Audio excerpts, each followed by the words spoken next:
Today we consider the back half of Psalm 1 verse 3, and in the prior video we looked at the first half of verse 3, where we saw that a righteous person was likened to a tree planted by streams or springs of water. Now we're going to find out more about that metaphor of the tree.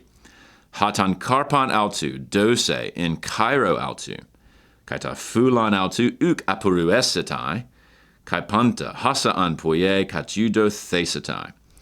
Well, let's begin with this relative pronoun. This is a neuter, it is singular, and it is referring back to the zulon in the first half of the verse, telling us more about it. And so there's that sort of immediate frame of reference.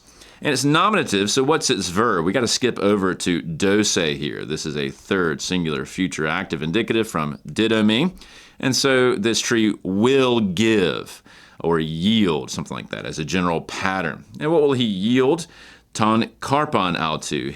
Notice the autu is referring to the karpan, its produce or its fruit. And then we have a temporal frame of reference in Cairo autu, in his or its season or sort of appointed time.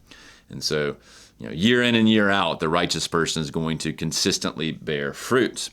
Moreover, tafulan here is the sort of next subject. It is a slight pivot. This is a neuter singular nominative.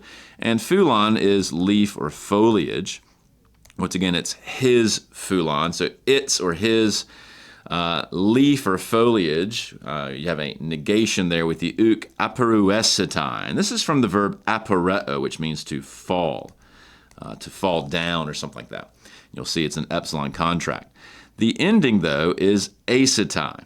And you see a slight spelling change where the epsilon of the contract has switched to a U there, and that's normal for this stem. This reo becomes a upsilon in the future. So actually, this asetai ending is really a thesetai ending. It's just drop the theta, and some irregular verbs do that in the future passive. So this is actually a third singular future passive indicative. But most folks will take it as middle in meaning. So even though it's morphologically passive with that theta, it's actually middle in sense. It's his or its leaf will not fall, or something like that. And that's because that theta, as you may recall, often takes over the middle in both the aorist and the future passive.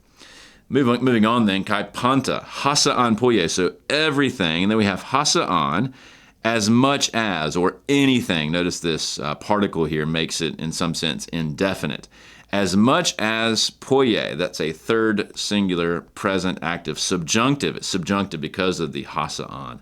As much as he does, katudo thesetai. This is from katudao. You'll see there's a sort of hadas there. This means to lead on a straight path. And similarly to the prior verb, it is a third singular future passive indicative with that clear thesetai. So in everything, he will be led into prosperity or led on straight paths or will be prospered or something along those lines, however you want to take that future sense of katudo, which means to lead in a straight or a prosperous path. And again, sort of like the prior video, one wonders if there are some allusions, at least in this case, forward to Revelation 22, which describes this renewal of the cosmos, and there's the tree of life there giving its fruit in its season. Maybe Revelation 22 is pointing back to not only Genesis, but even a sort of a general pattern that we see in this psalm. So a lot of fun stuff again in the second half of Psalm 1:3.